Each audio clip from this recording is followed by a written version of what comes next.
Hey everybody, welcome. I'm so happy that you all came here. 7 p.m. on the East Coast here. I know my voice is rough. I'm sorry guys. I got a little bit of laryngitis, but I'm here for you anyway, fighting through it because I know that you guys could not handle more than one day without me. I know you couldn't. The world was going to end if I didn't do it today. And then no weekends, like 4 days with no Sharpe Way. Many of you would have been like on the edge of your seat. So I said, you know what? Because I care about your mental health, I am here to sacrifice. Yes, I'm here, the Sharpe Way, 7 p.m. It's Sharpe Way stew. People think Friday is usually Sharpe Way soup. This is much meatier, so it's stew. So don't forget that. And I am very lucky today. I have with me a guest who is an entertainer. He is an entrepreneur. He is a podcaster, the man himself, Danny LoPriore. How are you, sir? Let me tell you something. When you were on my show, I thought I gave a good introduction. That's even better, to be honest with you. But I'm doing well, man. I'm doing well. Trying to keep it together in this crazy world we're living in these days. It is indeed crazy, and I guess that's kind of what I wanted to bring up, right? Because right now, a lot of people are going to have to transition. Their jobs are going to have to transition. The way they meet people are going to have to transition. Relationships are going to transition. This is a time of transition. And you, as an entertainer, kind of went through that. In other words, you were a big Vine guy. Mm-hmm. And then Vine went away. Yep. And you had to transition.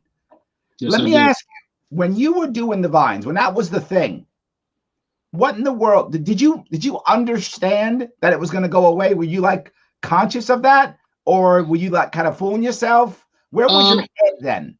So in the beginning, when we started doing them, it was just something for us to do. Like I started doing Vines with my friends and stuff, and we were all either out of college, not knowing what we wanted to do with our lives, or not working, nothing to do. So we said, you know what, let's hop on this app. It's getting some steam. And, the reason that we were able to like flourish on there was because we were on an app before like celebrities and stuff were. Right. So it allowed us to kind of be these creative, internet celebrities, for lack of better words. But as it was happening, going through it, I was lucky enough to be big enough on the app that I knew people that worked for the app. Got it. So I had inside information that it was probably going to go away. Got it. For a long time, when we were shooting Vines and everything, we were just living in the moment. Mm-hmm. It's like I'm from a small town in Westchester, New York. I had 200 people in my graduating class. For me, we were celebrities in our own town. We made it. Sure. In that sense. But then everything kind of came crashing down, honestly, once it went away. Because I lost a lot of opportunities after that. I went from doing, not to toot my own horn here, but deals for tens of thousands of dollars to having all that income taken away from me because higher power, the people that owned the app, decided to shut down. So I had to go through. You were in your 20s then, right? Yeah, I was in my early 20s, almost mid 20s. I don't want to make myself too young, but no, but it's good. A lot of people in their 20s are struggling to make deals at all, and here you are in your 20s closing 5-figure deals. Not a bad deal. No, and then it's a lot of people start to know you. You know what I mean? Like professional athletes are hitting me up to be like, "Hey, man, I love your work." It starts to grow outside of the small town, so I got to see my talent get viewed on a national stage almost. So it was something that kept me, I don't want to go get another 9-to-5 job. I said, I want to keep doing this. This is what I want to do. I want to do entertainment, sit at home and do nothing. My job's easy. But then when that all stopped, I had to go back to those 9-to-5s. I went from, I gotta eat. And, I went from making $10,000 doing an ad for a dating app to working at a group home. It was a very humbling experience to have something out of my control, almost like how you talked about the pandemic, take my livelihood away. So, it was very difficult. It was very difficult to be quote unquote the man and then have everyone look at you being like, all right, what are you going to do now? And I have no idea. Right. It must have been difficult for you to actually decide, to go get that job. I mean, that in itself had to be hard, right? I mean, which one? The 9-to-5? Yeah, it must have been hard for you to finally go, all right, I'm doing it, versus still waiting for maybe some celebrity to put you on their channel or something, right? Or Yeah. something like that.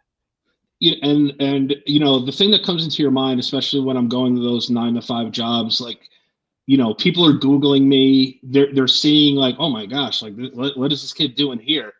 And there were a lot of opportunities that I did not, you know, go after, because I said, you know what, down the road I'll be able to do it. I'll be able to take this to another level at some point.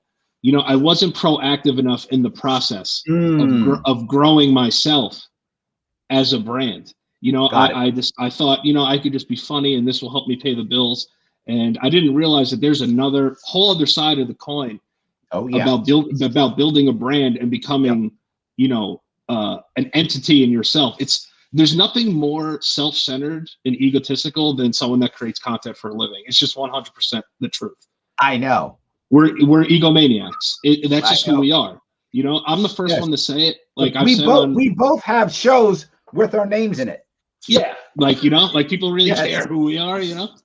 But, you know, going to those 9 to 5s and people asking me, you know, what happened, I don't know either. So in my head, I'm starting to blame myself for everything. I said I should be out in LA, I should be doing this. And then it caused me to honestly look at myself and my life, whether I want to go get this for real, or do I want to keep doing 9 to 5s. It really forced me to get off my ass. And I had to work. I had no money. I had nothing. And I know, like, people say, like, yeah, like I was down bad and you know, it was a bad time. I used to have to walk 3.5 miles to work a 3-hour after school job, and then I couldn't afford the bus back and would have to walk 7 miles a day for about $70. Yep. You know, and then after taxes, I was pulling checks that were $110. Absolutely. I couldn't live. I couldn't eat. There were nights I couldn't eat. It was one of the reasons why I joined the Marine Corps, right? I joined the Marine Corps because one thing I knew, I got a paycheck. It might have been small, but I had a place to sleep every night and I had food every day. I mean, I had to sacrifice my life maybe and throw myself at a machine gun, but, you know, at least I got to eat.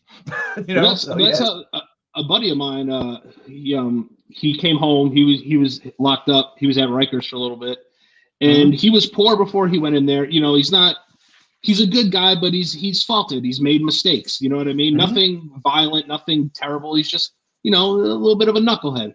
And he goes, dude, he's like, I would almost go back there. And he said the same thing. He goes, I got meals, I have a place to sleep, and I feel safe. He's like, I don't feel safe out here, which was wild to me. And he was only there for like 4 or 5 years, but readjusting, whether it be work or whether it be something from entertainment or whether it be a 9 to 5, everyone's life is going to be drastically different once these vaccines roll out.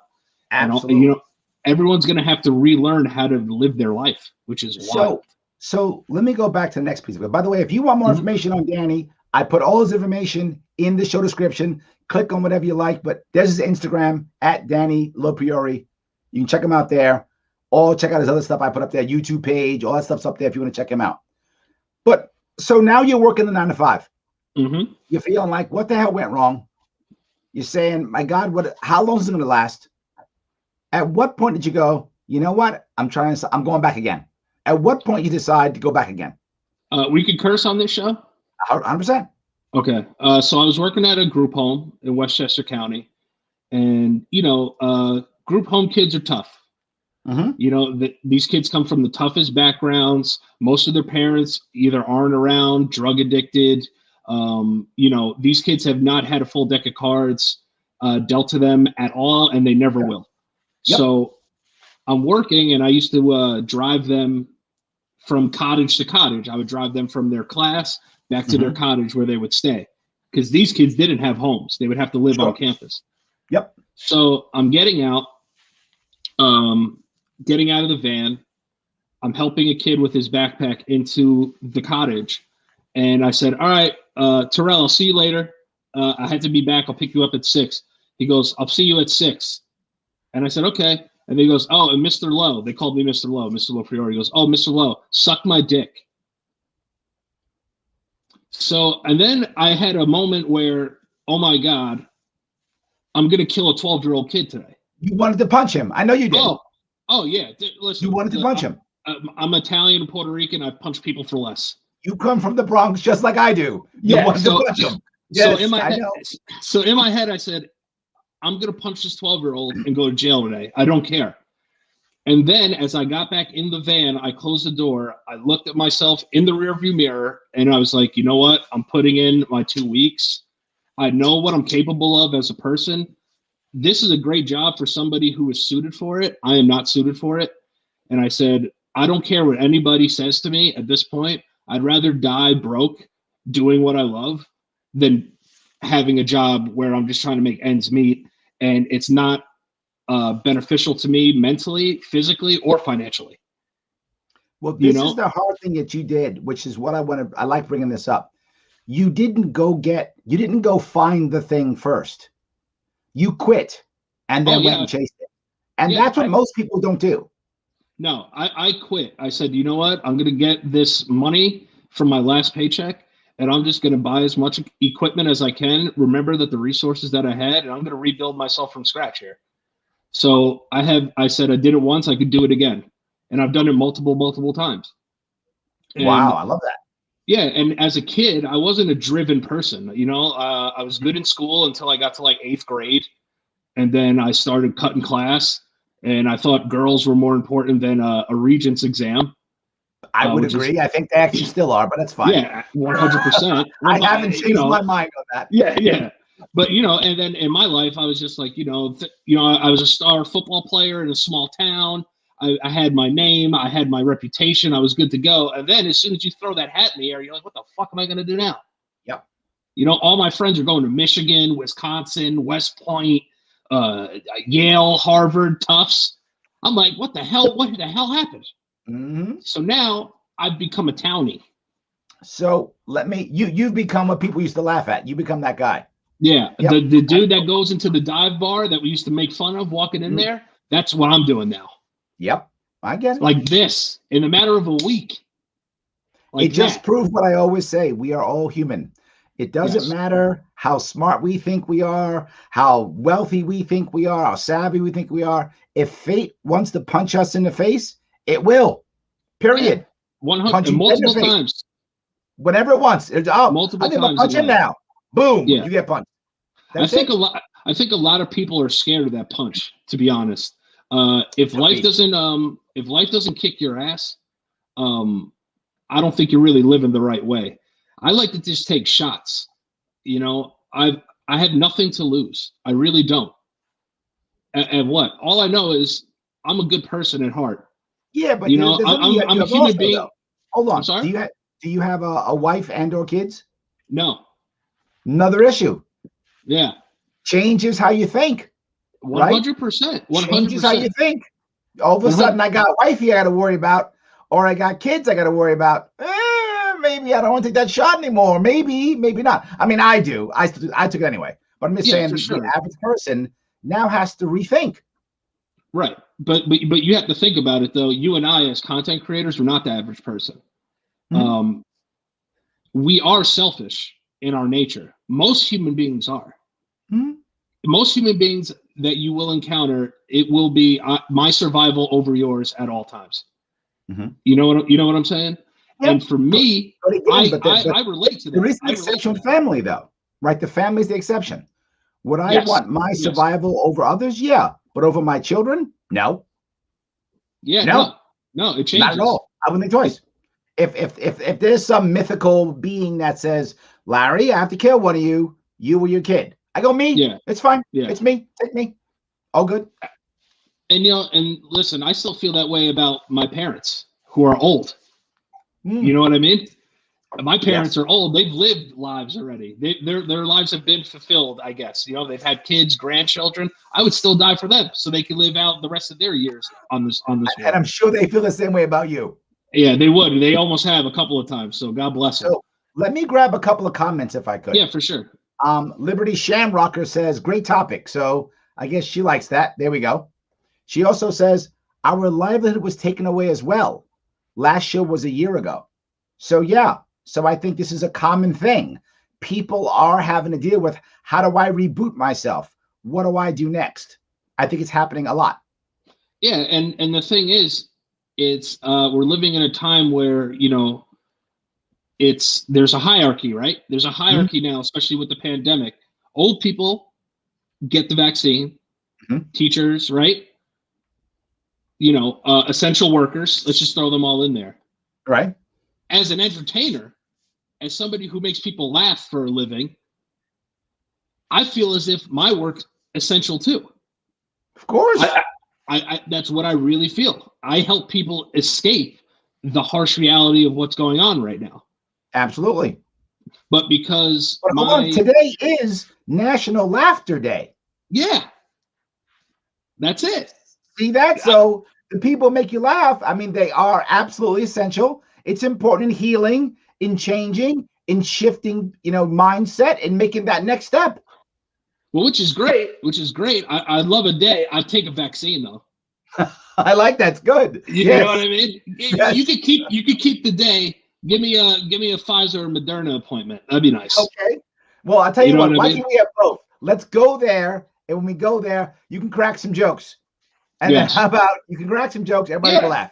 Everybody can laugh on the line that we're gonna be waiting on for 14 hours. There we go. I love that idea. But I happen to agree with you. I think essentials, two things I see as essential. One, essential isn't only financial. It is, obviously. It's not only service. It is. But it's also your mental health too, right? Having to sit home and feel sorry for yourself because you've got no place to go. And I say, Larry, you don't have to feel sorry for yourself. Of course you don't have to, but wow, it's hard. If I lose my support structure, if I lose my respect, I get my respect from going out and seeing others and meeting family and all those things. And all of a sudden now I lose that self-respect, I lose that support structure. It's hard to not sit around and feel sorry for yourself. We're just humans. And that also bleeds into the people who are closest to you, right? It bleeds into your kids, it bleeds into your family, your wife, your loved ones. The way that we act, especially when you come from, we're lucky enough to have families, we're blessed enough to have family that we love. Not everybody has that. So I always like to preface that. Like, I've been blessed to have the family that I have. My parents stayed together when most relationships end in divorce. Statistically, you know, my parents toughed it out. They're an old school family. All of my grandparents were immigrants that were self-starters, had to make their way in the world. I never grew up with, I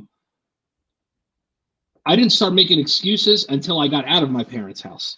Okay.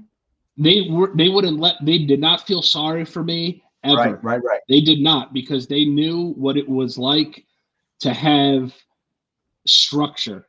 And by structure, it wasn't like get up, make your bed, do this. The structure that was built around is that we love each other and we're going to do the right thing here. Because, and you got support. And I got support because God rest some of their souls. You know, my grandpa was tough on my dad. He was an Italian immigrant he came here with like $8 in his pocket. And then, you know, he started having American kids and thought they were spoiled because they didn't want to go and do all the stuff that he did. You know, my grandfather disowned every one of his kids at least once. Let me grab a couple more comments. Ryan says, been there. Thank God I work for a place that had free oatmeal in the break room. It's true. It's true. People don't understand until they hear it from someone else sometimes. Just how hard it is to get through day-to-day life pre-pandemic. Yes. We're living in like a post-apocalyptic world without, you know, the nuclear bombs here. And I remember my mom, when my mom got out of jail, and she had no work, and I had to help her get a job and everything set up. It was one of the first times that I remember actually having to financially struggle. And it wasn't because I was making so much money, but when I was an active duty Marine, I had no expenses. Right. So I always could eat. I always had a place to stay. So my expenses were throwaway money, basically. I didn't have much of it, but whatever I had, I could kind of do what I wanted. So they gave you like a per diem? Like they gave you like No, I got a regular paycheck. Oh, okay. But I didn't have to spend it for much unless I wanted to, if that makes any sense, right? I didn't have that much to spend it on. So but when I was helping my mom out, I mean, it was the first time I really had to go, oh my God, Like, do we have enough money to keep the lights on and pay the car note? Right. Well, we didn't have a car. We had a car, but it was a bought used car. Could we pay the insurance? Right. That was the first time I actually had to deal with that issue. When I was a kid, I didn't know any better. My mom was dealing with it. I was a kid. I didn't know. I joined the Marine Corps when I was 17. So I didn't actually have to deal with that until I was in my 20s. I was like, oh my God, okay, can we pay the bills this month? Or am I going to be eating every single meal at the chow hall because I can't afford to go out and get McDonald's this week? Like, is that how that works? I had to actually think about that. It's a terrifying situation to be in, especially my parents, God bless them, they didn't have money either. Mm-hmm. So when shit got bad, I couldn't go ask them for money. Yep. And then now my father, who is a prideful man, has to tell me I don't have it. I don't want to put my parents in that situation where I have to humble them and put them in a position to be like, because he does want to have it for you. Yeah, that's all he wants. Yep. And now he's going to start going down. I'm a bad father. I didn't save money. I didn't do this thing. I'm going to fuck his whole day up. If I ask him for $10. Yep. So in my head, I'm looking at, listen, I'm going to have to be self-sufficient way earlier than a lot of my friends. Mm-hmm. And I got to live in a upper middle class town because my grandfather built a building there and we used the address to get into the school. So we had to finagle the system. And then we eventually moved into that property. Right. But this is what, I saw somebody, they commented here, it said, your job/life is as essential as anyone. Anyone that's making money right now shows you that everybody's essential. How am I supposed to pay for these things?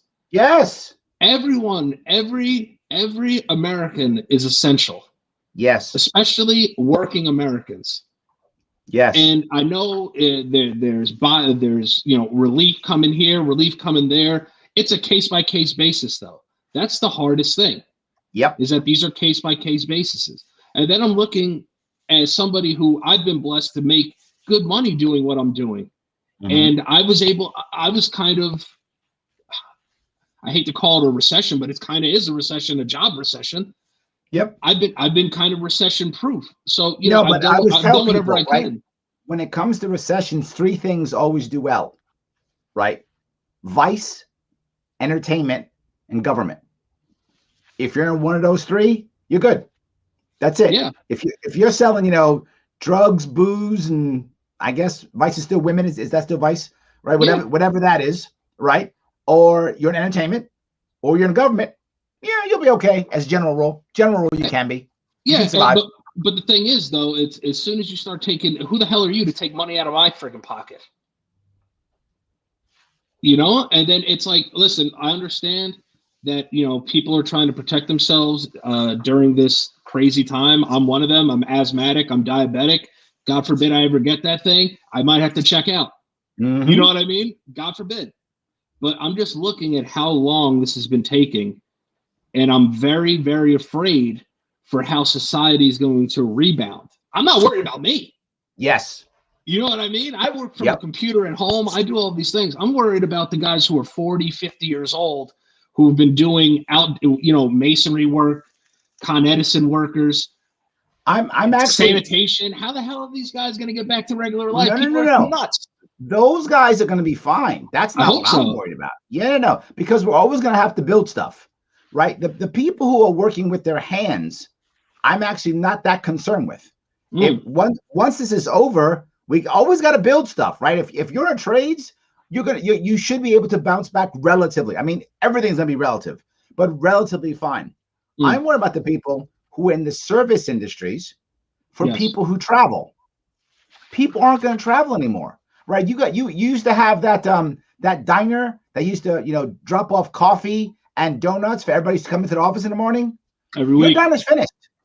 You're finished. Oh, yeah. That job's done. That's not coming back ever. Small business will never recover from this. You were a dry cleaner in Manhattan. You're finished. They're not coming back and wearing collared shirts anymore. You're done for. That's it. No. They're not even wearing pants anymore. I mean, come on. My brother was a captain at a restaurant here in New York. They had to open a location in Miami, and he had to move down there. Yes. He has two children here. He had to move from New York down there to make a living. So now it's up to us to scramble and figure out another thing to do. And Yes. and I believe in the causes. I've raised money for small businesses myself. I've helped feed families during this time who haven't been able to do it through GoFundMe's or donating personally. Absolutely.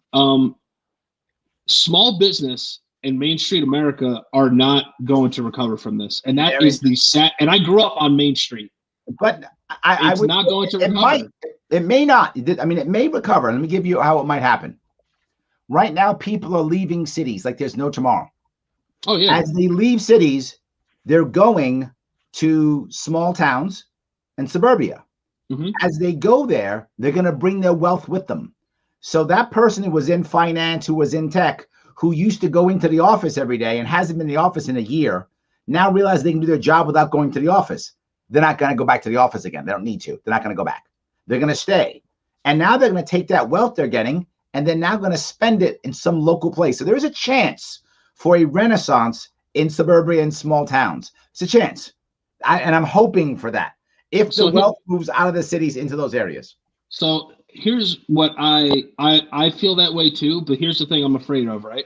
Mm-hmm. You could take the older generation, right, that holds a large amount of the capital and financial strength in those big cities. Once they leave, they're going to want to come back, because this is why. If you move to Florida, I saw it in Business Week today. If you move to Florida, you're still living in Florida. Nothing wrong with Florida, but these people have a certain way of living. These people, I think, will be coming back to live in these penthouses in New York. They're used to a certain way. Those people will go away as soon as the vaccines are out and we can prove that they're somewhat 100% effective or highly effective. They're going to come back. Here's the issue. Will some of the retiree types come back? Maybe here or there, because I'm talking old money. Yeah, but that's because they like the culture. They're going to come back for the culture.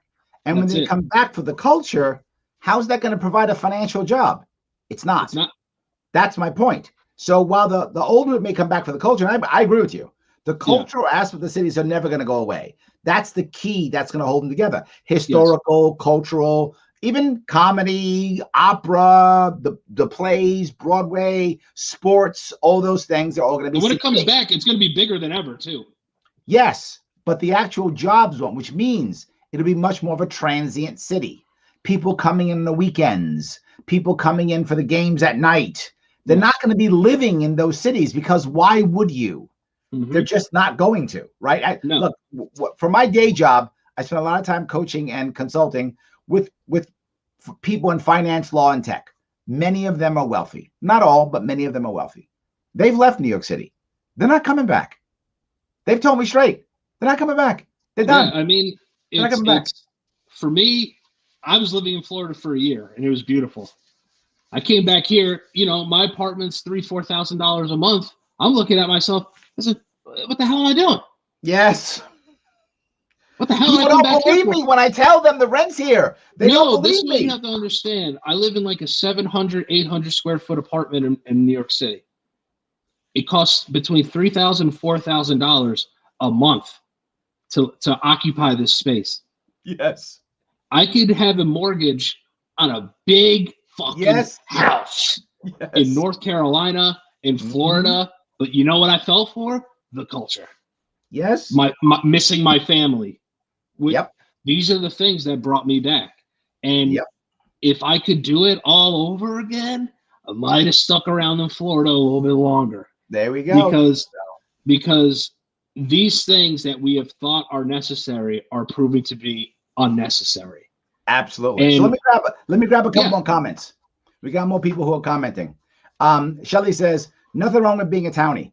I agree. I love townie. The issue is it's someone you've made fun of and now you've become the person. It's the hypocrisy that we're laughing at, not the townie. Whatever makes you happy, Shelly. Yeah. If you want to go to the Roadhouse and drink 6 beers before 3 p.m., if you're not hurting anybody, I don't give a shit. But all I know was I had aspirations of leaving a small town. Yeah. And I used to talk a lot of shit Yes. about leaving a small town. That's So what I'm now saying. now when I see myself in the Roadhouse at 3 p.m. killing 6 beers, I'm like, you know what? Shouldn't have opened your fucking mouth. Absolutely, yes. It's the Now you gotta live with hypocrisy, it. Shelley. Yes, it's not the Yeah. bad townie. It's hypocrisy. That's all it is. Yes, we're laughing at that. Jimmy L, of course, I get knocked down, I get up again. It's my life theme song. I love it. And in this day and age, you don't have a choice. I always say to a lot of people that I speak to, obviously people do, but nobody cares. Nobody cares.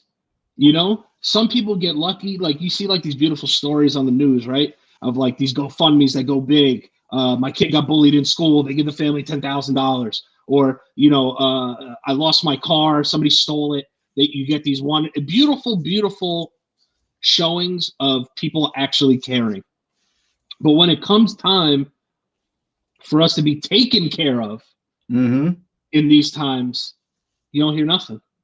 Yeah. You don't hear nothing. And then guess what? A $1,400 stimulus check, that's great if you live in Alabama. No, I'm with you. If you live in Florida, $1,400, I can buy a fucking an alligator, a mansion, a 4x4. You can buy an alligator. Yeah, that's a good one. Okay. I can't even buy a bacon, egg, and cheese in New York with $1,400. You can bear. You might, maybe, but no coffee. I mean, like maybe, but no coffee. No condiments either. None. No. So you know, this whole thing is starting to get. It's.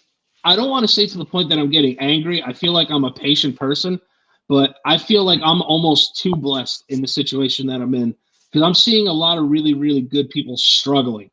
I'm thinking to get up the same thing. I'm the same thing. It is a serious problem. But I want to go off topic for just 1 second, guys. Yeah, no problem. You know, I always talk about this. You know, I have sponsors. You care about the pandemic. I know you do. You have an idea of what you think is right and wrong. Head over to the pandemic survey. If you click in the notes that I actually put in the actual description for the show, click that link right there. Head on over to the pandemic survey. It's at theadvocates.org. Take that survey. It's about 3 to 5 minutes long. They just ask you questions. What do you think about the vaccine? What do you think about lockdowns? What do you think about mask mandates? Your view on all those things, and see what other people think also. So we can have a good conversation about that, right? Please do that. Share it with your friends. Let people know it's free. It's about 5 minutes of your time. Makes me happy. Makes my sponsors happy. The pandemic survey at theadvocates.org. Just wanted to bring that up. And again, if you want to see what Danny's doing, head over to Instagram at Danny LoPriore, and you can see what he's doing. Let me grab a couple more comments if I could. Yeah. Justigo says, damn right, it's essential. Yeah, he thinks laughing's essential too. I'm with him completely. It's one of those things, man. People need it. Yes. Ryan says, I remember being in the bar having nothing, talking to the rich guy who also thinks he has nothing. Yeah. It's funny, you know, everybody has problems, right? We all do. We all do. And I've always said that when I was younger, I always been like, oh man, you know, when you would hear of people tragically taking their lives who are multimillionaires, hundreds and hundreds of millions of dollars in the bank, I said, what the hell did this guy have to worry about? Then you get older and realize there's a lot of stuff that can drive you fucking nuts. Yeah, but the other thing is, remember, you know, while money is good, and I want everyone to have lots of money. It's great because money does provide you with more opportunities. There's no doubt about that. Money doesn't buy happiness, but it helps. That's correct. Doesn't buy happiness, though. It does allow you, though, to take more shots at happiness because you have more money, right? So you have more opportunity for happiness without question. If you've got more money, you have more opportunity for happiness, and some of the issues and problems in your life you can pay to fix, which is always a good thing. But it doesn't mean you're going to be happy, right? You're still going to struggle to be happy either way. Yeah, and just even to touch on what the guy said before, I forgot his name, the gentleman that said that laughing is essential. If you're really thinking about a lot of stuff, is listen, I'm very into teachers being taken care of during this time, but I also see that I think the world is kind of realizing with the strides that we've made in technology, do we really need these kids to go to school, or is it a daycare? Is it a care thing? Because parents have to work. Very valid point. Yeah. And the biggest parents have to work. That's all it is. Now people realize, as good as you are at teaching and as essential as you are a government mandated babysitter for certain hours and teaching these kids the foundations, the building blocks to learn and be able to prosper in life. But there's a couple things to this. The first It's one tough. is, even if you took that as true and you went, you know what, they're babysitters. You actually had families overqualified babysitters. Fine, whichever. If you go that route, you still have the part that's unfair is you've hit a family with that overnight. You've said, oh, by the way, you don't get babysitters anymore. Whoa. What? As of when? As of tomorrow. Sorry. That's basically what happened. So whether you're saying they want to be, they want to be taught or babysit, whatever it is, that has been taken away immediately. So that's one of the reasons. There are many others, but one of the reasons why women were hurt so badly during this crash is because many of the women are still primary caregivers to their children. It's and multiple children. Yes, multiple children. Yes, so the women are staying home to take care of their kids because they can't go to school. So I'm not sure I buy the kids shouldn't go to school, and only because kids are different. And there are some kids that really need school, and some kids don't. So I think kids are very different, particularly if a kid with special needs. Some special needs kids really need school. They need that embracement, the embracing. They need the people around them. And also, special needs very different, very diverse. They need the people equipped too to work with them. Correct. Some need that too. All depends upon the kids, and certain things. Right. It's relatively easy to teach your kids, say, math and history at home. Much tougher to teach science. 100%. Right? Much tougher to teach shop. Much tougher to teach those things. So whatever it would be is what the problem is, we were forced to make this change so quickly that we weren't able to find an answer fast enough, and it shocked the home life of a huge chunk of American families. For sure, but especially going through something right now where a lot of people have had to learn how to survive. I honestly believe that this is also a great time for public schools to look at what we're teaching our kids too. Yep. Because why the hell do you want to teach my teenage kid calculus when the kid can't even fill out a W-9? Where the kid can't write a check? Absolutely. Or the kid doesn't even know what an IRA is until he's 29 years old. Yes. Teach the kid about a 401k. Why are we teaching kids long division? If anything that should teach you about surviving in this world right now is what we're going through. Essential things that we need: food, shelter, money, and water. The funniest part is I actually learned about life insurance from a gunnery sergeant in the Marine Corps when I was like 21 years old. I had no idea how it worked, what it was, and the whole life versus term life. I didn't know what financial advisors even were all about. And there was a gunnery sergeant in my unit who was like, hey, Sergeant Sharpe, you know about that stuff? I'm like, no. He sat me down and gave me a class on what was going on, right? Tell me how things work. It was crazy that I was never taught that in school. No idea. No. And listen, I went to a nice public school, could have been a private school, right? Very, very nice. But what the hell do I need to have 2 years of French? Because my mother was Hispanic and spoke Spanish, right? I don't speak Spanish. So my mother was Hispanic and spoke Spanish. I couldn't take Spanish. Because they thought that my mother would help me with my homework and I wouldn't be able to. I'd be cheating. They couldn't tell if I knew Spanish or not. So they made me take French. Wow. Beautiful language. Who the fuck speaks French in America? Yes. You know what I mean? So in my head, I'm like, listen, as I got out of high school, I was like, the curriculum that I had to learn, AP Bio, I'm not gonna be some it's not me. Yes. So then what's the use of college? We're putting so much pressure on these kids to be in college and high school when they're not even in college yet. I agree. I'm with you. You if you saw my plan, my K through 10 revamp of New York State's education system, we're on exactly the same page. You went through it, and my kids are getting ready to go through it now. I completely agree with you. Absolutely. Let me grab some more comments. Tons of them here. Paula says that's crazy, and she's right. So yes. Jay says abolishing the public school system and all state mandated testing would mean that many schools would open for the only purpose to teach life skills and important things. I'm not sure that's true, Jay. And the reason why I say it is not because not because that isn't valuable. I think that would be valuable. But remember, schools are cultural, right? It's a part of who we are. Yes. It's how we do our vacations. It's how we talk about our kids. I don't think that our culture would change just like that, right? Regardless of if we, I mean, I am not for just abolishing the school system for the same reason why I wouldn't want to do what happened with us last year. Our culture isn't ready for it, right? You've got to wean us into a system that will be a better system. My worry is if that actually happened, we wouldn't know what to do. It'd be a mess. Yeah. It would just be a mess. There would just be children everywhere. Yes. Yes. You know what I mean? It would just, oh my God. Yes, it would just you know, be a mess. They say it takes a village to raise a child, right? That's what they say. I don't think I have it to raise everybody's children, though. But the great thing about going to school, though, is learning social skills, learning how to be a person. You know what I mean? Right. And even small things, learning stuff about yourself, about solely yourself through social interaction. Yeah, how things make you feel.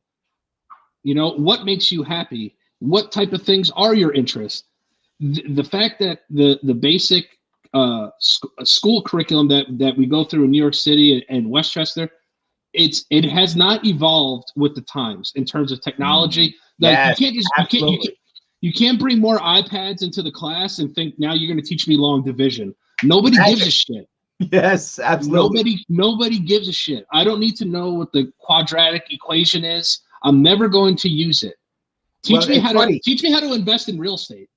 Or if you want somebody to be a doctor or they want to learn science, they can choose as an elective and go take it. Oh, they can't, because Paula says, what if your mom and dad was a doctor? Now you can't take biology because you might cheat. Like your mom be speaking Spanish, you can't take Spanish. If your dad's a doctor, can't take biology. You might cheat. Yeah, and I sucked at French. See that? There we go. So exactly. I have a little bit of a bad case. Right. Ryan says elementary and high school classes could be elective. Look at that. Bye-bye, class clown. Yeah. Done deal. I love that. It's being able to keep children, especially a kid who I have the attention span of a goldfish. If you teach kids stuff they want to learn, and then also stuff they need to learn trickled in there to survive. Yep. That's what we're not stressing in school, is what we need to learn to survive. Steve says, Danny's school experience is pretty similar to mine.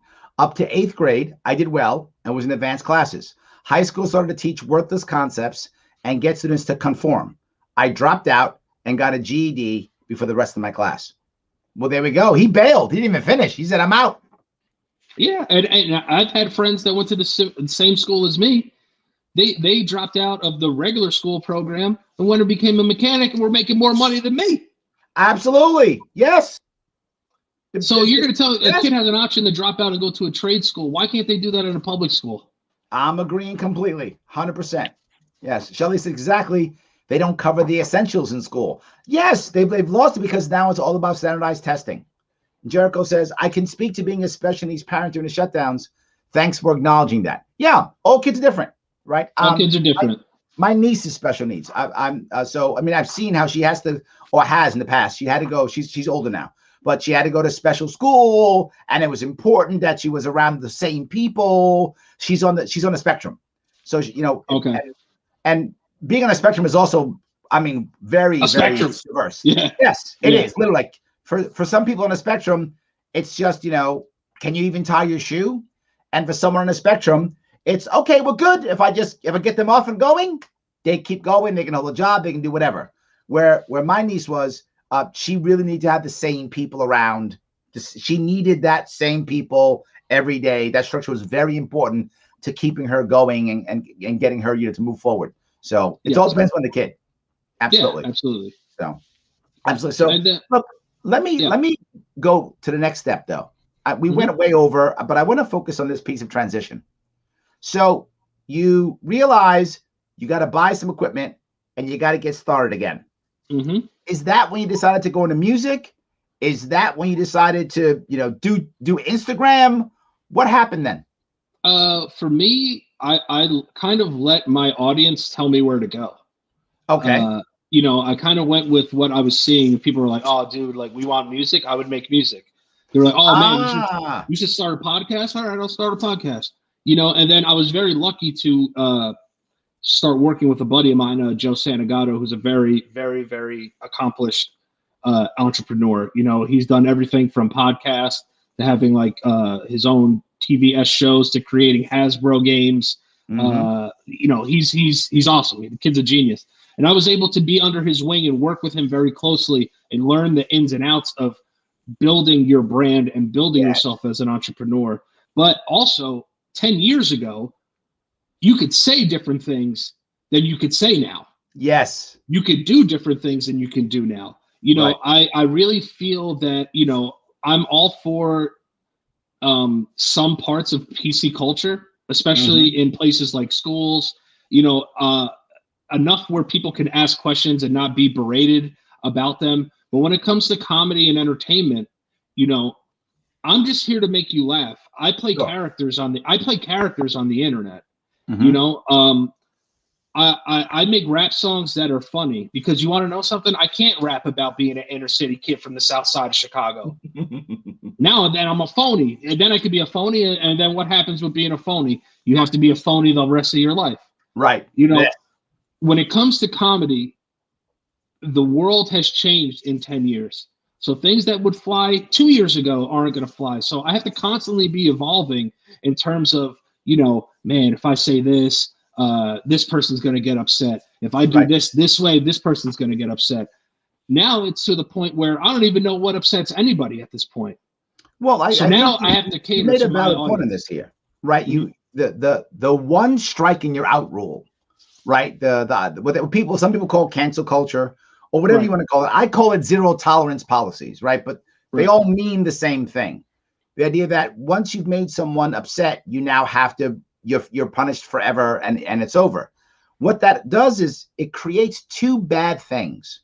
Well, multiple bad things, two big bad things. One, an environment to where if you are established and powerful, you say what you want and it doesn't matter, and everybody else gets crushed. If you're Dave Chappelle, you can tell any joke you want, insult any ethnic group, and you are fine and you will still make money. You cannot cancel him. If you're Bill Burr, you cannot be canceled. And you know who's going to tell? And you know who's going to tell you that too? Dave Chappelle.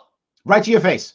Right to your face. Right to your face. Yes. I will say anything on here as a black man, and you're not going to be able to do shit about it. Nothing. Well, Bill Burr was a white guy. Yeah, but that's The thing that I love about comedians like Bill Burr and Dave Chappelle, if you go to stand up now, a lot of stand up caters to PC and cancel culture. It does. Yes. For them saying, you know what, I'm going to do what got me here because that's just who I am. Yep. These guys are comedians with families. Yep. I don't think Dave Chappelle is running around in a park calling somebody a faggot. No, I don't think so. No, I don't think so. No. Will he make a funny story of it on stage? Yeah. We have to find some kind of ability and leeway to be able to tell a difference between the two. Now, things can be done tastefully and distastefully, creatively and uniquely, and ways that makes the joke make sense. People that go into shop comedy, I've never been a fan of it. But here's the second thing it creates. It creates, as you said, two groups of comedians now, not just the elite and the non-elite, but the PC and the ones who don't care who they hurt, how they hurt. And that person finds their own echo chamber and they become a hero within their own echo chamber and don't care what anybody says. And they can be as mean as cruel as they want. Absolutely. And then the thing that's very scary in the entertainment business, as I've grown from music and previous characters that I had on the internet, I've had to change some of that. You know what I mean? Because these are things that were not even mildly offensive, but now I have to double think and double check before I post something on the internet because I don't want to insult anybody. It's very hard now for people to separate themselves from their brands because their brand is who they are every day. Everything you see on Instagram, somebody's outfit, living this life, it's bullshit. People have to understand everyone is a self-started entrepreneur now who thinks they know everything about business, and they want to go on Instagram and show you the highlights of their life. When this person is probably having a harder time than you think they are, and a lot of people are controlling that person. Yes. So there's more than meets the eye when you look at Instagram. Do not let Instagram make you feel worse about your life and or your situations, because it is bullshit. I completely agree. I completely agree. Ryan says Chappelle wouldn't play colleges, correct? And yes, Chappelle stopped playing colleges, and so did a bunch of comedians. They just wouldn't play them anymore. And then that's the other thing too. You're gonna have a 22-year-old stand up and tell a 40-year-old black man what it's like to live in America. 22-year-old white kid who's just like, oh, I'm a biology major. All right, so what? I'm here doing you a service. Right? If you don't like it, leave. And that's the point. If you don't like it, leave. Right? Leave. I actually am. My biggest concern of this is as we bring our kids into that college environment. I actually thought that the reason why you would go into a college environment was to have your thoughts challenged, was to have and either you double down, hey, I am right, I've heard other ideas and I don't believe them, I'm right, or wow, maybe I'm wrong. And the thing that I bring up is I had that experience in the Marine Corps. At 17, I joined the Marine Corps. So I'm in boot camp with people who I would have never met. I bunked with a guy who didn't wear shoes normally. He didn't wear shoes, right? That's just his life. That was his life. Like he just walked around with no shoes on. Like he woke up in the morning and he would wear flip-flops when he get in his motorcycle. Switching gears and flip-flops. That was his life. And I'd never met a guy like that before. And now I'm like, oh, so there's people like that too. Okay. Yeah. And I liked the guy. We got along. In fact, if we had gone to combat, I would have died for him. Right? So I always thought that college was supposed to be something like that, in a way that you would meet new people, think different things, grow yourself and learn how to think. But I'm feeling that now that's less and less true. Yeah, because people social media does a lot worse for the world than it does good. And the reason that I say that is this, and this is somebody who makes his money on social media. The false sense of reality. People should be building their brands in college, or building their brands in high school, building their brands as a person first. Don't fake the funk and get on Instagram because you have the newest shoes and this, and you know this person, or you eat at this restaurant. I've been guilty of it too. Mm-hmm. And I'm sending out a message that is false to followers. If you really think about the word follower, it's very, very weird. I don't like saying I have this many followers. I don't even like the word fan. It's very strange. But to touch on your thing about stand-up comedy, if you're going to see a stand-up comedian with political things on your mind, don't go see a comedy show. You know, I would love to see, I used to love when I would go see comedy shows and talk to the comedians. They were like, I have to write Trump material just to get laughs. Yes. I have to write Biden material just to get laughs. I love when comedians go up there and they don't say a goddamn thing about those things. Mm-hmm. It's just the truth. The reason Dave Chappelle can talk about the things that he's talking about now is because he put the years in of doing that. He has a bigger voice than all the comedians. He's made all the black jokes. He's made all the Spanish jokes, the gay jokes. He's reached a point where he's untouchable and unfuckgivable. So that there's Dave Chappelle in terms of these guys who could say everything, and then there's everybody else. If you go see a Sebastian Maniscalco show, you think he's talking about Trump? No. Right. If you go see a Brian Regan show, do you think he's talking about Joe Biden? No. It's not. The stage is not a safe space anymore. Gotcha. It's not a safe space anymore where you could say, oh, it's entertainment. It's not real. People will come for you and they will cancel you. But the response has been, and you've seen it though. Character. Hold on, you've seen it though. The response is going behind paywalls. Oh yeah. Right? The response is going behind paywalls so you can't be canceled. So you go behind Patreon, you go behind locals, you go to one of the networks, you go to Sirius, you go to Blaze, you go to some thing behind a paywall, and then they can't cancel you. So the thing I can't stand about cancel culture or the zero tolerance culture is it doesn't actually make the behavior that you want to go away. No. It means you don't see it. That's true. You won't see it, but it doesn't go away. And I would think that your goal, if you don't like what somebody's saying, is for less people to say that thing. Yes. And if that's your goal, forcing people to go behind a paywall doesn't work. You've got to talk to that person, convince them that you're right and that they shouldn't say that thing anymore. And that takes a whole lot of time and energy and everything. And people would rather just go, cancel. Yeah, and I wanted to ask your opinion on this basketball player, Myers Leonard. I'm not sure if you're familiar with the story or not. Tell me the story. Okay, so there's a very popular gaming streaming site called twitch.com. We're on it now. Yeah, so he was playing Call of Duty. He's a basketball player for the Miami Heat. He said "kike" while he was streaming. You're Adam Silver, right? In this situation, word gets back to you that this kid said this while playing video games with his friend. In the midst of cancel culture, if he's not a part of a fraternity, which is the NBA, protected by that logo, right? He's probably out of a job. Now he got 50. He got fined. He can't go to the facility for a week. He has to go to like sensitivity training and a $50,000 fine. Now, how do you feel about that punishment? If you're Adam Silver, what do you do with the kid? I actually, to be forward, I like that punishment. I think it's good. And I like it because it doesn't put him out. He's not starving, right? He's making tons of money. So he's not starving. You didn't put his family at risk, which is great. But you slapped his hand. You said, dude, you're representing the NBA. You can't say that stuff representing the NBA. Yeah. It's public. Yeah. Right? Now, obviously, he still thinks it's a good word to say. So that's going to happen. And I haven't changed his mind on that. Probably not. Right? No. He said he didn't know what the word meant. That's possible. That's not possible. That is not a popular anti-Jewish word. No, it's not. So it's possible that he just thought it meant like idiot or jerk or something. Yeah. He might have heard his friend use it and he thought it meant like asshole. He might have thought that's possible. Possible. My point is that's not cancel culture. Dude, you represent the NBA. You shouldn't say that.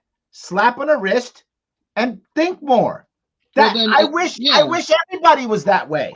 Yeah, and then now it's like, it's you look at that the Meghan Markle interview with Oprah Winfrey and stuff like that. If anybody said anything somewhat not in support of Meghan Markle, if it was misconstrued, people want to cancel them now. Yes. I don't give a shit about the royal family. I'm sorry. A lot of people do. I don't know why, as Americans, we care about this shit. I don't care at all about it. Maybe I should, maybe I shouldn't, but I can't waste my time. Especially, I would not think to cancel somebody over saying something about Meghan Markle. Well, first off, you're not going to cancel the royal family. The royal family brings in almost $1 billion in revenue to the UK. They ain't canceling that shit. No, they bring in tons of money. I think it's like $850 million every year.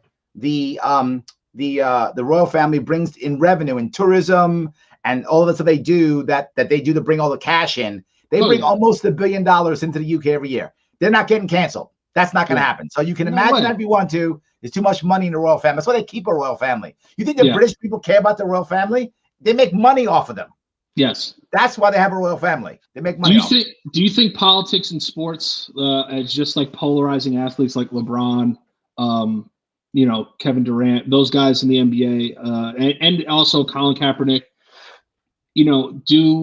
I think Kaepernick they were too harsh on him. If they didn't like what he was doing, the same thing. If you think, you want a fine, then you get a kneeling fine or whatever. Yeah. I mean, I don't know if you should, but whatever. If you don't like him kneeling, fine. Don't kneel, right? Don't do this political stuff anymore. If you do it, it's going to cost you $50,000. And if Kaepernick wants to drop $50,000 per game, he can drop $50,000 per game and kneel every game if he wants to. If it's I'm sure a bunch of people would pay the fine for him. They probably would, and it's fine. But How do you Cancel feel is the about wrong politics answer. in sports, though? It's critical because we look at many of us, not everybody, but as Americans, we look at our star athletes, as role models. We do, Yeah, we right? do. We just do. I can't And you lie. can, I can't lie. we do. We I look grew at up them as wanting to role be models. Michael Jordan. My tongue came out of my mouth when I shot layups. You know what I mean? Absolutely. Yep. Absolutely. Yes. I'm a little older than you, so I'm more Wilt Chamberlain, but it's fine. That's fine. So any case, my point being, we look at them as heroes. We do. And if you look at them as heroes, then by default, role models, heroes, that politics is going to matter. I completely agree. It has to. Now, the issue is, I don't want somebody to necessarily say, I can't like this person or watch their shows or watch their stuff because they like or don't like, Trump, which was a big thing last year. Yeah. That's crazy. I can say whatever. LeBron James hates Trump. To hell with him or something. But I'm still going to watch the game. Oh, yeah. I'm still going to watch the game. It's not going to change anything. I'm watching Game 7. I don't care what they said before. Yeah, I don't care. He could, yeah.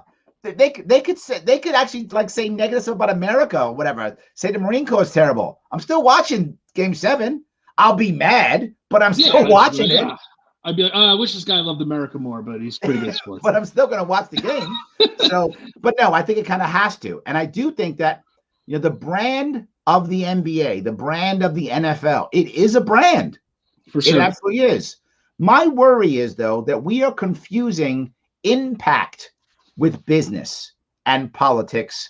And the idea of a role model saying something like, I hate BLM or I love BLM or something like that, whatever the thing is that they're saying, that isn't policy. That is, society, culture, it moves people. And that's what it does. But I shouldn't be looking to Kaepernick for policy. I'm sorry, for policy. Yeah. I shouldn't be looking to the NFL for policy. What they always do is just symbolic. And the one bad thing about the symbolicness of what these companies are doing is it makes people feel like they're moving forward when they're not. Right? Let's get rid of 6 Dr. Seuss books. Yay, we've got rid of 6 Dr. Seuss books. Nice if that's what you think, but that was a branding move. Yes. That wasn't because Dr. Seuss said, oh my God, we've been moved by BLM and now we're going to get, no, they got too many emails. Yeah, it was a branding move, and I'm not mad at them for it if they think it was the right branding move. My worry is, I don't care, right? Yeah, I feel that way too. It's just like taking Aunt Jemima off of the syrup. Yeah, it's a branding move. Okay, if you think that'll get you some woke points and that you will get more people to buy your syrup, good on you. That's nice, but it doesn't change anything. I don't actually care either way. Nothing gets better or worse. The reason I respect LeBron for doing it is because in a lot of sports, like Colin Kaepernick wasn't the best quarterback in the league, right? LeBron James is the best basketball player in the world, arguably. Whoever people think it's Durant, it's whatever. LeBron's LeBron. We all know who LeBron is. Yep. So I respect him for not being like, I'm going to shy away from this topic because it might hurt my brand. Got it. But if he said vice versa, it might have hurt his brand because of the environment that the NBA is, right? So if he was a pro-Trump supporter, obviously the majority of NBA players are black. It wouldn't go over for the rest of the league. There would be no way that the league would let him say something like that. So in times, what I'm getting back to is that it's very PC. It is. Even activism is very PC. Agreed. It's very PC on both sides. It's very PC. And my point is, even if LeBron supports Trump, I have no idea what his politics are. But sake of argument, he does. Sake of argument. I have no idea if he does. I'm making this up, guys. Sake of argument, he supports Trump. If he were to say it, he shouldn't be canceled. No. Right? And if you're going to say, well, you can't, you're part of the NBA, you can't say who you support because it affects our brand. Then I guess nobody can say it out loud. Is that your rule? And they're not going to say that. So they got to let them say it and then let the chips fall where they may. Sometimes you're going to have people who don't believe politically in the same way you believe, right? It's just, it's going to work that way. It's just how it is. And then also people, listen, LeBron James, if you know anything about his upbringing and his life story, not an easy life to live. Yeah, no, I know it. Absolutely. The chances of him becoming of what he became is 1 in probably 150 trillion. It was a lottery ticket that he won. Yeah, and Agreed. for him, absolutely. I respect him for speaking out as loudly as he does, but it's just there's too much emphasis. I just want to watch some basketball from time to time. Yes, absolutely. You know what I mean? Like, I don't want to have my vote swayed in Game 7 of the NBA Finals. Yes. I just want to see these teams get buckets. That's all I want to see. There we go. And that's the thing. Entertainment. I love entertainment. That's what I do for a living. I love it. When it starts to get intertwined, it gets very difficult to deal with. Fab says, if it's a shock that people, if it's a shock to people that old white people in a castle are possibly racist, they should read some history. Valid point, Fab. Valid. If somebody came to me and said, "Hey, the Queen of England's racist," I would say, "Yeah, I know. Everybody knows. Everybody knows." But I gotta tell you, look, but it's a business, cool, right? But no, it's a business, right? And I'm gonna actually go the opposite road on this one. If it's me and I'm consulting them, I'm saying, jackpot. Half of your empire is brown. Literally, half of the Commonwealth is brown, right? Australia, New Zealand aren't, but Canada's not. But India is, right? South Africa is. They're brown, right? Half the Commonwealth's brown. Bermuda. I mean, this is all the Commonwealth's brown, half of it. Well, you get to have literally like the smallest possible percentage of brownness in your family in the form of Archie, who will be 1/4 black, and he can represent the rest of your brown community for a very little brown investment. This is actually a very good thing for you. We'll put Archie in there. Send Archie there, right? I mean, I'm not. I know it sounds horrible, but they're a business. What they would have done anyway. They would have done it. Yeah. They would have done it. We have a summit in India. Let's send. Let's send Archie. That's what they would have done. Of course they would have. What did you see where Megan went? She was all over Africa when she first came in. That wasn't by chance. You don't think the royal family is as calculated as any high infrastructure in the world? 100%. It's all structured. We're cool. We have a brown one. See, we got one. Yeah, come on, guys. We're cool. Don't fool me for a second. That was a great question. Yes, that was a great statement. Great show tonight. We're doing something right. That's good. Yeah, right. That sounds good. Yeah. Ryan says athletes are heroes to jock kids, consider rock stars, race car drivers, etc. Kids will always look up to pros in whatever they're interested in. I completely agree. They are going to be our heroes. It's what we do. Absolutely. So I've been wanting to ask you this question all week. I have not emailed you or texted you. If you don't want to answer it, you don't have to. Now, your boy, Governor Cuomo, my best friend, your best friend, my best buddy. And then I wanted to ask you something about Chris Cuomo too. Okay. My other best friend. Yeah, your other best friend. Okay. Should Andrew Cuomo resign right now, or should he go through the legal process before he resigns? I already know what your answer is going to be. The reality of it is, I think the only way he resigns is if someone like Biden or from the White House says anything. That's my gut. Just today, both New York State senators said he should resign. So both Schumer and Gillibrand turned him. They turned him. De Blasio said it too. Oh, he knew De Blasio was going to turn him. De Blasio couldn't 100%. De Blasio had the knife in the air, waiting. De Blasio was going like this. Absolutely, he couldn't wait. De Blasio couldn't wait. But it's like Arsenio Hall in his room, just going crazy. Yes. Well, it's right now. It's all about the money. It's all about fundraising. Was that? Oh, okay. It's all about fundraising right now. If they think that Cuomo is going to hurt their fundraising ability, they will turn on him. If they're getting too much pressure to where their donors are saying, "What are you saying about him?" then they'll turn on him. The reality of it is, this is politics, two-party politics. You don't have to do anything. You just have to say stuff. So all of the Democrats who are going to be against him will just say, "Oh, we hate him. He should resign." Then they'll do nothing. And the other ones will say too, so that when it happens in the future, they can go, "I was against him. I fought to get rid of Cuomo." No, you didn't. You made a statement. You walked away. Yeah. So I think that he's going to stay because here's what he knows. If he survives this, if he survives the next 6 months, he's going to be a Democratic nominee because nobody can beat him in the primary. All he has to do is survive 6 months.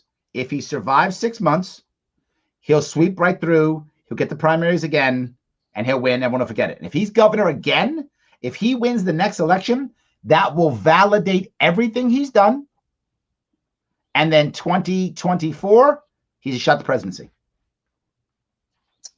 You could just tell, like, even like during this COVID thing, this is all like was a gear up for him to run for president. Yep. That's what he was trying to do. That's what it was. Trying to do it. It backfired on him, but he was trying to do it. It backfired. But that's okay. He is a savvy, ruthless politician who is not just going to fall because someone says fall. He's not going to do it.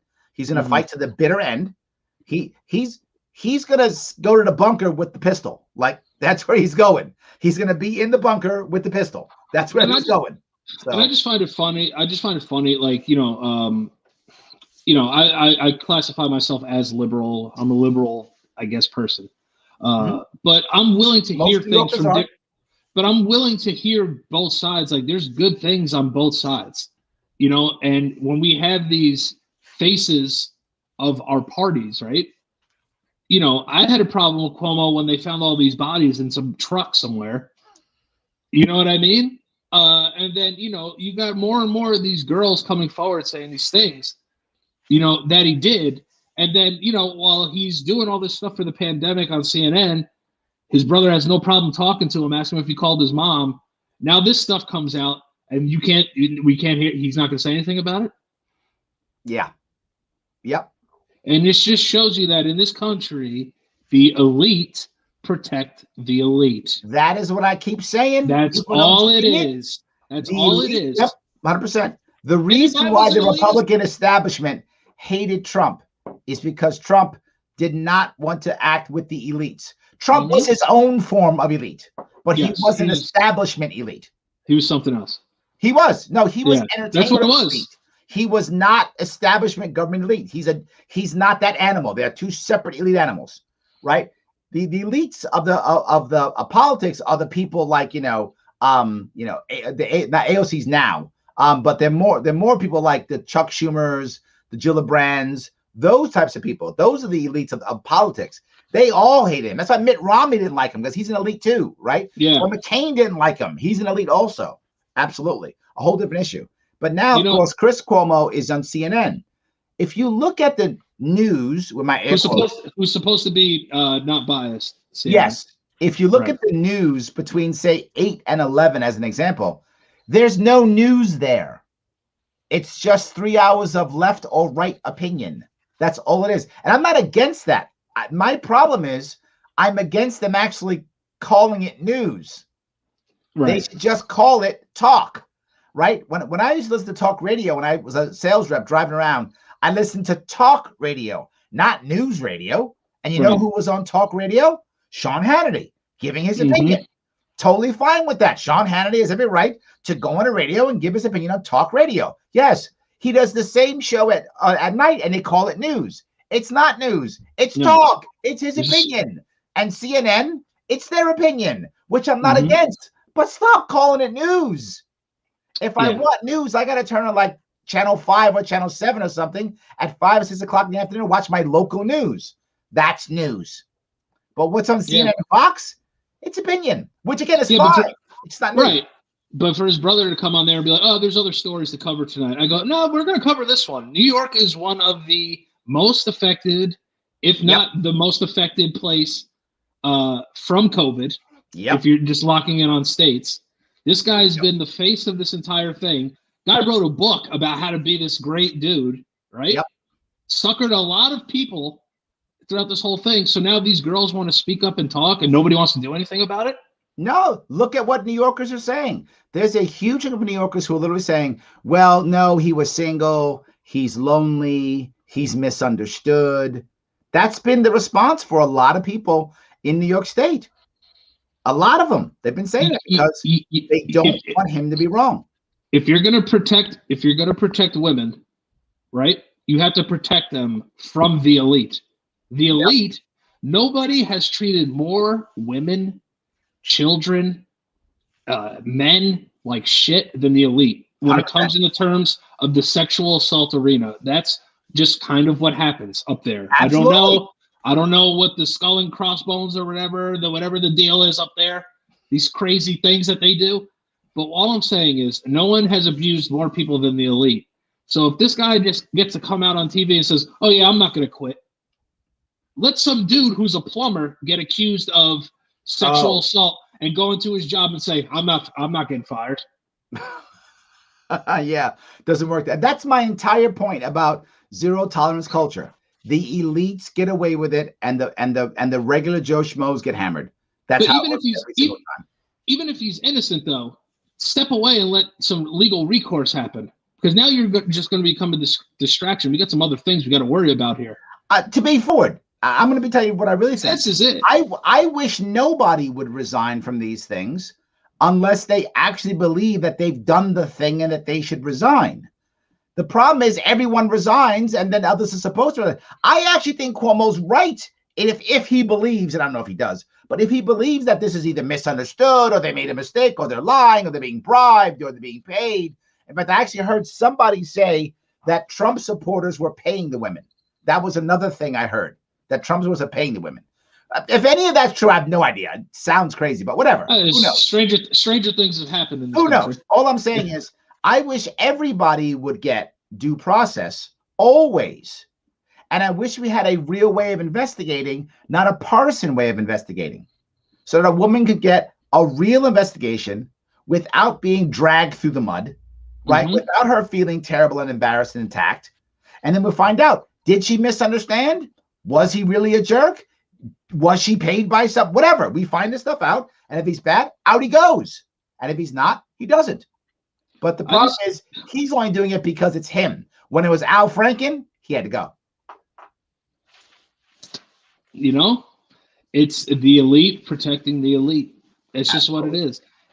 There is, and it's a horrible example to set for the young people in this country, and also even the middle-aged people in this country. That, you know what, if you're just popular enough, you can get away with stuff. Yes, absolutely. If you're powerful enough, you can get away with some shit. Yep. Terrible. It's just not a good look. It's not a good look. It's not a good representation of New York. You know, it's sad. It's sad to, like, you know, have to see that happening, especially during now, because this dude was not sad, but, you know, this dude was trying to. I know what you mean. This guy was trying to snowball this thing and go in the run for president. Yep. Absolutely. And if we would have got out of this thing, like you said, in 6 months, if this all goes away, I wouldn't be surprised if he runs for president either. Absolutely. Guys, for more on Danny, heading over to his Instagram. Check the things out that I put all his stuff in the description. Danny, before we wrap this up, anything that we missed, something you want to bring up before we go? Yeah, no, I wanted to ask one question, because you were on my mental health podcast called Off the Cuff. It's where we talk about mental health and people of all walks of life. That was like 2 hours long. That was like 2 hours long. That was a great episode too. I wanted to ask you if you know, because you're more, ingrained in politics than I am. Is there anything that they're trying to roll out for mental health support during the pandemic and maybe post-pandemic? Yes, a part of the money they gave out is towards that, but it's nowhere near what it should be. So what we're doing now, what we're finding that people are doing now, is they're simply trying to ask for more volunteers. It's not going well at all. The amount of resources and time and money and energy are not going to at all. And the problem is, again, we didn't, as a society, realize this was going to last for a year. Yeah. So we weren't prepared to the ramp up that was required. In the case of veterans, I brought this up. This is, I don't know, I forgot, maybe a month ago. The data from, I think, was it October last year, maybe? Whenever the last quarter, the data was the call helpline for veteran suicides was up 1,000%, not 100%, 1,000%. There's simply no way to get people to answer those phones in time. Yeah. There's a logistical problem, but not just that. You don't want just anybody on that phone, right? Oh yeah, you just get people spewing nonsense. But you also don't want nobody on that phone. So you got a problem, right? Do I throw someone on that phone to put a body there in the hope that he reaches out or she reaches out and there's someone to hold their hand at least? Or do I say I might do more harm than good, hope they don't pull the trigger? Yeah. So we have that problem, right? We have all, I think if I'm not mistaken, actual suicides and I think is up 30% now. And so also it's a huge chunk. Because that's the main thing that I'm worried about, that's going to leak over after the pandemic and people get vaccinated. You know, these people are still going to owe tens of thousands of dollars, some in rent, some that they had to borrow from friends, you know, stuff that's not just government stuff. Like people are out here borrowing money from their friends, from their family. These people are going to want this money back. So think about the stress that they have is just financial stress. As soon as they get back to work, they can't even save. They got to give all that money back. How are they going to do it? And then also, I look at it the other way is I own a building and I can't get rent from anybody. What the hell am I supposed to do? This is the problem, right? The problem that we've done, and since you've mentioned it, I'll bring it up. The $1.9 trillion we're giving out, only a small chunk of that's going to actually people's pockets. Why isn't all of it going to people's pockets? Well, that's also too. I see 1.9 trillion and then I see 1,400. Listen, I was never the top of my class, but that doesn't make any fucking sense. That doesn't make any sense to me. I'm sorry. That 1.9 trillion is a shitload of money, dude. That should be about $20,000 to every household. Yes. That's what it should be. Nice saying, well, Larry, why would I want to give $20,000 to every household? We have to worry about funding the government and funding this and funding that. But if we were all spending $20,000, we'd pay our taxes, and the taxes would pay for everything else. So the entire concept is a disaster. Look, I'm not a big bailout fan guy in the first place. But if I'm going to bail people out, there's only two ways you bail them out. One, you forgive debt and bail out the banks. Or two, give the money directly to the people and say, please spend it. Right. And please spend it locally if you don't mind. Don't just give it to Amazon. Please spend it, and please spend it locally. If you give a bunch of people $20,000, I can guarantee you they would spend it. Most people would. Yes, they would spend it, which is what I want them to do. Yeah, boost the economy. I mean, absolutely. It's people. It's because it's caused like class warfare. It's going to it's going to happen. It's going to happen. Any like hope that we had of the middle class coming back, it's dead. So it's very terrifying that you're going to be either rich or super fucking poor. Which means they will make us fall on some other line. There's a reason why people use the idea of the 1619 as a date that people use. And one of the reasons why they use that is that's when all of a sudden we started having problems here. Bacon's Rebellion, I think, was 1620 or something like that. And this was a bunch of poor, black and white indentured servants / slaves who were rebelling against the elites. And the elite said, we're stuck here, far away from the king's soldiers to protect us elite people. We got to find a way. That was the origin, by the way. People don't know that was the origin of divvying up the difference between a black slave and a white non-slave. Oh, I didn't know that. Yes, most people don't. That was the origin. Prior to that, a slave was a slave, indentured servant was indentured servant. But black and white got together and said, we don't like these elites. And they went, whoa. We can't have that. That's a problem. So look, let me make these black people lower than you. You Irish will be indentured servants, and you black people will be slaves. See, it's different now. So now you Irish people, you can't go with these people. they're not cool like us white people. We're not slaves. And boom, you've made another. You've done a divide and conquer. Yeah, and it's just a. And I'm just very scared. I don't really get afraid a lot, but the thing that I do get afraid of is how the American people are going to want to rip each other's heads off after this, because there's people who probably aren't going to get the amount of stimulus, and the way that it's broken down on how they get it. Yep.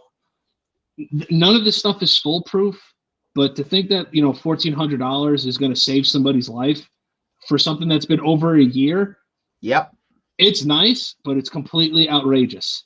Absolutely. It's completely outrageous. When I saw 1.9 trillion, I said, where is this money going? It's going to fund people's pet projects, as it always does. So, and then I'm going to let you run. Guys, I want to say thank you so much for giving me an hour and a half of your time this evening. I appreciate it. I had to give you some. I know my voice is hoarse. I'm going to go rest it for the rest of the weekend if I can, so I can come back hard on Monday. Danny, thank you so much for giving me some more of your time. I appreciate it. I will see you all